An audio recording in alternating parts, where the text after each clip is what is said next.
In this video, we're going to be talking about the new vector displacement brushes that exist within inside of the new version of Zbrush, Zbrush 4R8.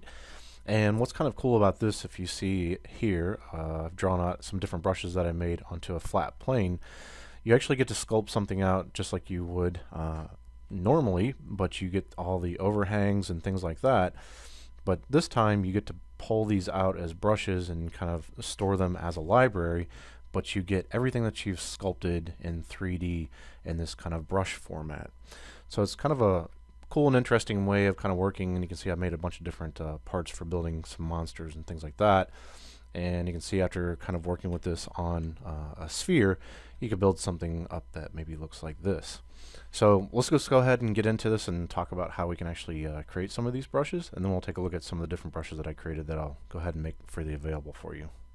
So when creating a vector displacement mesh brush with inside of ZBrush, they've actually made some tools for you to kind of make this job a little bit easier. So I'm going to turn on my polyframe right here, and you can see this kind of grid flat plane that exists here. If I tap the comma key and we go into the projects area, if you load this up for the first time, you'll see something that looks like this. There's this brush 3D template, and within there's a couple different templates for the brushes. I'm just using this brush 3D template that you see within here, and it'll load up this plane. It puts the skin shade 4 material on there. I'm kind of a fan of using the matte cap gray, so I'm just going to go ahead and put it on there and then take my color and then drag it up towards white somewhere in here like this. So the other thing that we got is on this plane there's subdivision levels. So if you hit Shift D, you can drop down in subdivision levels, and if you tap D, you can step up in your subdivision levels. I'm just going to give myself some polygroups on the outer parts of this. So I'm going to hit right here. Let's go to the geometry so we can see which subdivision level this is. This is number 4. Right here like this. So if you hold down Control and Shift and you drag out a marquee along through here, you can see I can select this inner part like that. And if I want to make a polygroup out of what's visible, I can just hit Control W like that. And so then now I've got a polygroup on the inner part and the outer part.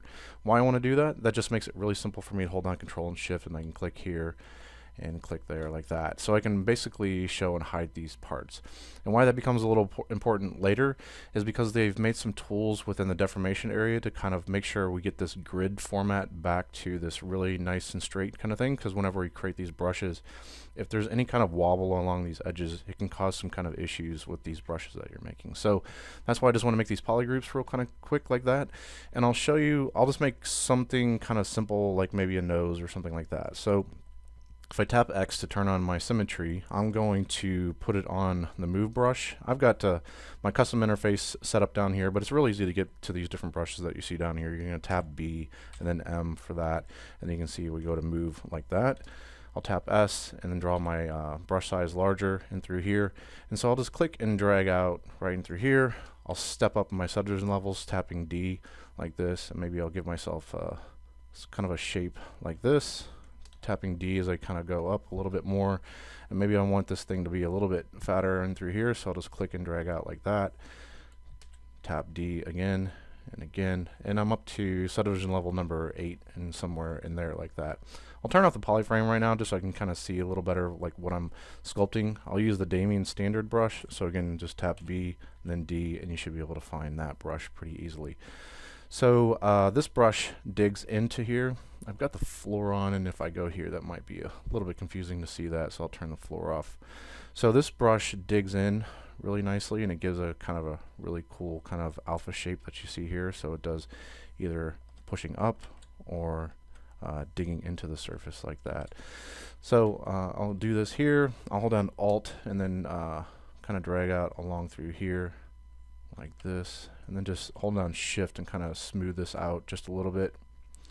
And then I'll draw something like this in here like that, and then maybe make my brush size a little bit smaller, and then drag in through here like this. And I'll tap D to go up in the subdivision levels, so you can see now I'm kind of working at this higher kind of level.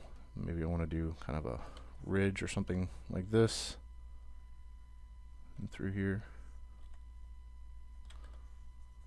Kind of smooth that out just a little bit as I go.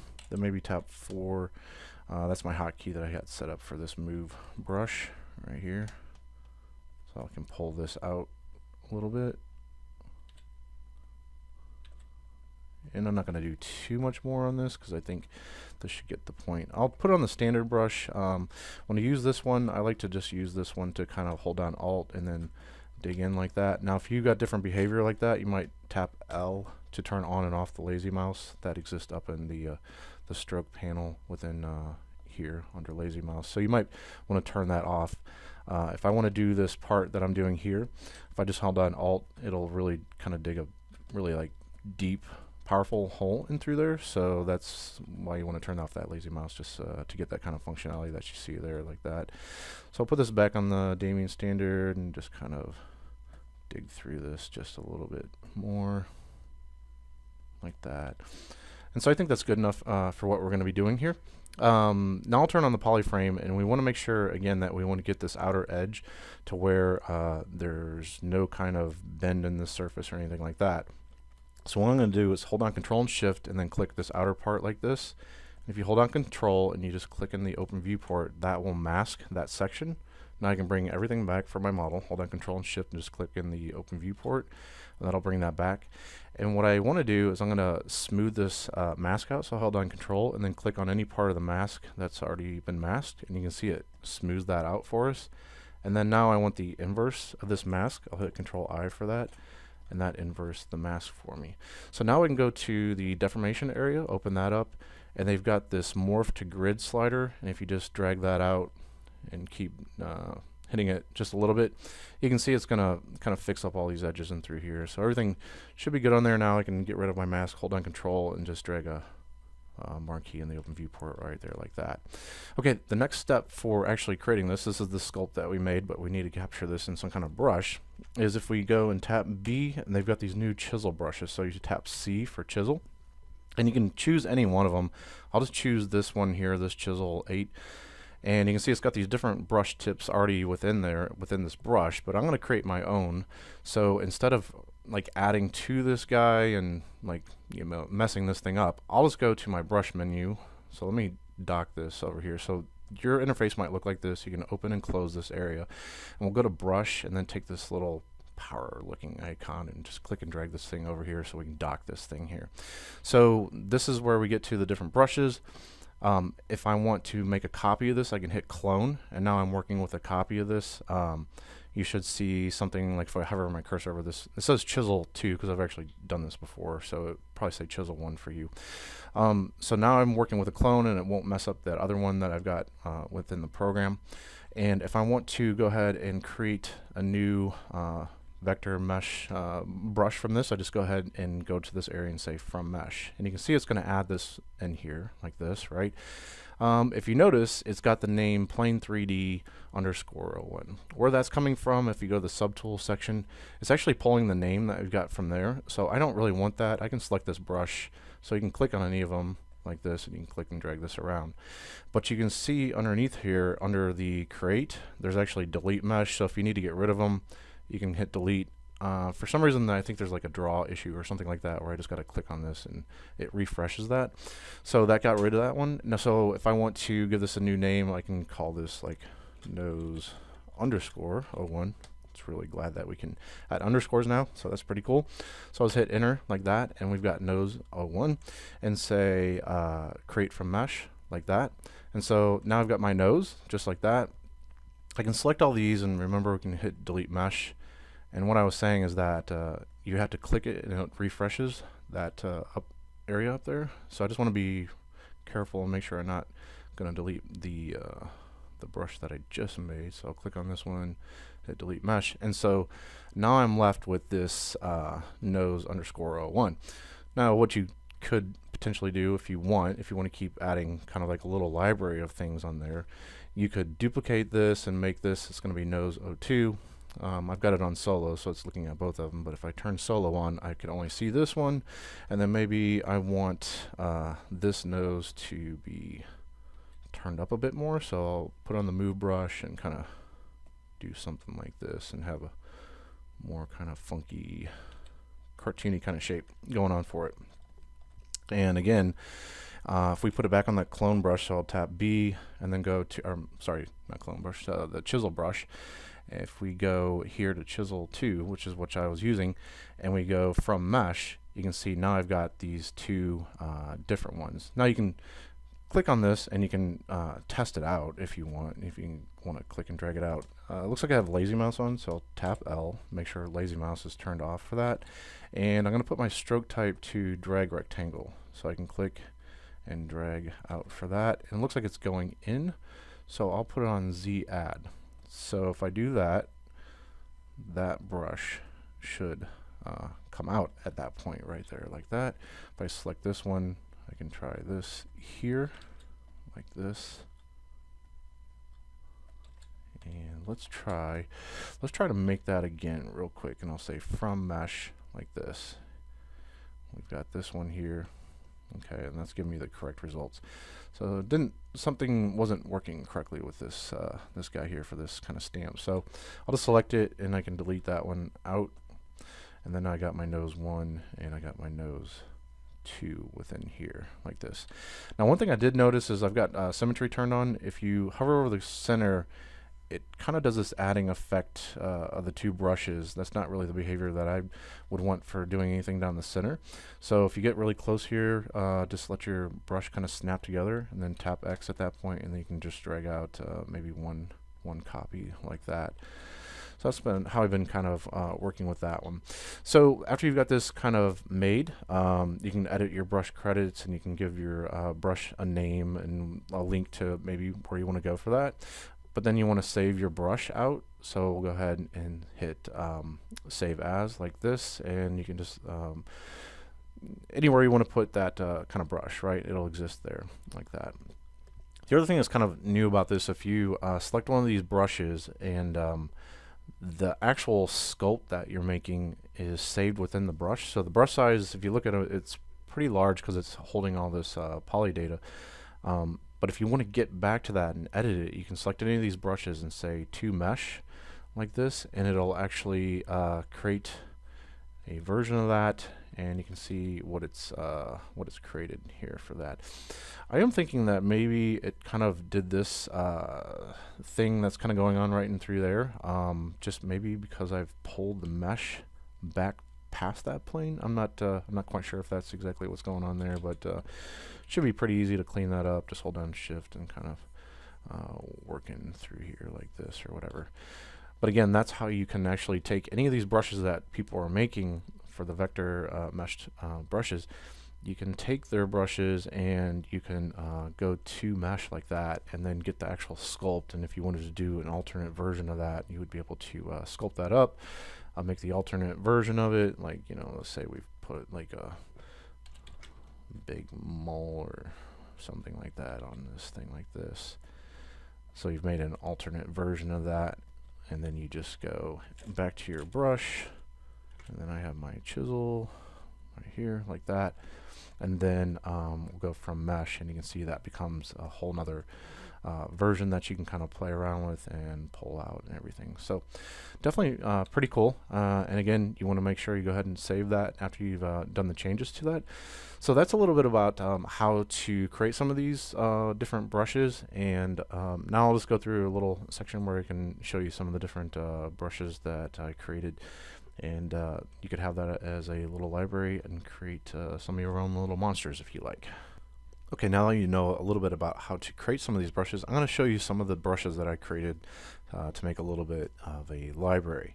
So I'm going to show you this first thing that I kind of sculpted out and from this plane. So it's kind of like a kind of a sucker kind of thing for maybe like an octopus or some kind of creature like that. So I'm going to be showing you guys this on just a sphere with a bunch of subdivision levels. So if you want to get to a polysphere, it's pretty simple. You just hit the comma key and you go to the tool area, and they've got the polysphere within there. You can just double click that and load it into any scene that you want. Hit the comma key to take the light box back down, and if we go here and we take a look, it's got subdivision levels on this, so this has got 3 of them. If I load that brush up, and if I go here to my brushes and then load, and I'm going to go to this within here like this and load this brush up, you can see it's going to take a little bit of time to load it into memory depending on like how big that brush is, and I can kind of click and drag that out on the surface. Now we definitely need more subdivision levels or more polys to actually get all the kind of detail on there. So I'm going to go ahead and hit divide or hit Control D to get more polys on there. And I know that feels a little bit low, but if it's going to be kind of out to this area, maybe that's okay. It's still a little bit rough in through there. So I'm going to hit undo and then add one more subdivision level. And now I can click and drag out, and I think that's appropriate there for that. So the drag rectangle is on for the stroke type, so you can just click and drag these things out as many as you want. But if you wanted them to all be the same size, you would want to go to the drag dot, and you can click and then drag these things out on the surface, and then that would ensure that they're all going to be the same size. Now, depending on your strength of your brush, if you tap U, or you go to the Z intensity up here, you can drag this down and you can see how far it's going to come out at that point. So maybe you want it to be a lot lower, so you can get different looks depending on what the intensity of that thing is as well. So I'm just going to hit undo to kind of get back to where we've only got a few on this surface, because I'm going to drag out some other stuff on here as well. So there's that brush there. I'm going to go ahead and load another one here. And these are some different ears that I made for this, and let's go ahead and load this up. So you can see I've got two different kind of ears that you can kind of work with. We got this this one here, and it's basically an alternate version of that, and it kind of turns up at that point. So you do need to kind of watch this, where you can see it's kind of pulling on the surface. It's just kind of the nature of those brushes. Now it is possible that you could work with something that's got subdivision levels, or you could be using Dynamesh. So if we went to the geometry area and we went to Dynamesh, you could definitely turn this into Dynamesh information. That might be a bit too high. Let's try 700 first, and I'll say no for that, for freezing the subdivision levels. So we can kind of see what the resolution of that is. It looks like it's pretty decent. So after you kind of drag these things out, you might just kind of smooth out some of the results on that, just to clean up the surface just a little bit. And then you're able to just kind of drag out more like this, and then just remesh. And that's the beauty of the whole Dynamesh thing, is we just get that new topology. It's pretty darn dense, but again, we need quite a few polys to kind of represent some of these different things on the surface. So I'll go ahead and keep looking at some of these other brushes that we made here. So there's that. I did some different stuff for eyes and mouths and things like that. So I started off with this eye. You can see if I click and drag this thing out like this, just kind of like a little cartoony kind of eye. And the next one I just drew out like multiple versions of that, and then kind of sculpted some skin information that would be on there like this. And you can see if they're made kind of flat and you start putting them on a rounded surface, you might have to kind of maybe tweak the surface a little bit, maybe use the move brush and kind of move things around to get it to look exactly the way that you want. So I did a version of that. These are like got 3 eyeballs on there. This one here has got kind of a mouth open kind of thing like that. And then it's what is really cool about kind of sculpting some of these things. So it's almost like you can do blend shapes or things like that. So I'm taking the mouth and then starting to close it up, so you get a different look like that with this, and then all the way to the point where the mouth is almost completely closed right there, and then doing some stuff with the eyes and closing the eyelids over the eyes like this. So we get these different kind of versions here, and even like a kind of a cartoon kind of looking mouth on there. So let me check this. Yeah, the intensity, I have the intensity kind of not all the way on this. So again, you might just want to check different brushes that people are making, and check the intensity and see if that's you know, if it's at the level that you're kind of hoping for. And I'll just remesh this and kind of drag this thing out like this and through here. Okay, so I'll load a few more brushes, and these are some legs that I created, but these are actually a combination of the vector displacement mesh brushes along with some sculpting and things like that. So these are actually seen as mesh insert brushes, which you can't have subdivision levels on this stuff for that. Now I put this in Dynamesh, so we're fine on this example, but if you had something that had subdivision levels on it and you were going to go drag this thing out, it would complain and say you can't do it. So what you just need to do is duplicate your mesh at that point, and you go to the geometry area, and you can delete lower and higher for that. That'll get rid of your subdivision levels, and at that point you can click and drag these things out. So I'm going to hold down or tap X and then turn on symmetry, and then I'm going to click and drag out, and I'll hold down Control, and that'll drag me out a copy, and it'll make it as large as like the brush size here. So if I want to drag out multiple copies, I can make the brush size a certain size, drag it out, hold down Control, and I can do another one here, drag out, hold down Control like that. And while we've got it here, what would be kind of cool to talk about is their new 3D Gizmo that they've got. So if I just put on the move here, you can see that we've got the new 3D Gizmo within through here, and I can click and drag this out. I think I'm missing the little icon for it because I have a custom interface that I loaded up, and I don't have that icon on there, but it should be right up in here, and you can turn on and off the 3D Gizmo. So if you want to get back to the regular transpose tools, you're able to do that. But this makes it like really simple for you to kind of rotate things around, and you can scale and move and rotate just like you would in just about any other 3D program, right? So I've got that. We've got this leg here. I'll go ahead and select this and then click and drag out like this and hold down Control. Now this one's got quite a bit more detail on this one here. So again, this is where I was using that combination. Let me just put this on rotate and rotate this down and put it into place like that real quick. Put it back on here. So this is where I was using a combination of sculpting and then using some scales and things like that that I made with the vector mesh displacement stuff. So that's really cool how you can get these kind of overhangs and things like that in there. So that was that's pretty fun and exciting.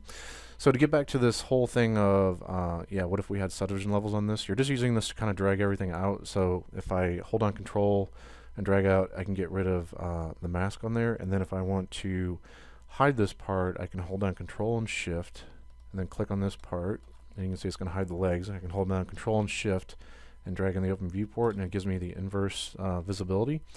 Now at that point I can hit delete hidden, which is actually under geometry, modified topology, and we can say delete hidden. That's one way of doing it. The other thing is if you wanted to keep that thing around, you can go to subtool, you can go to split and say split hidden. So however you want to do it, it works that way. So I'll just go ahead and go here and say delete hidden.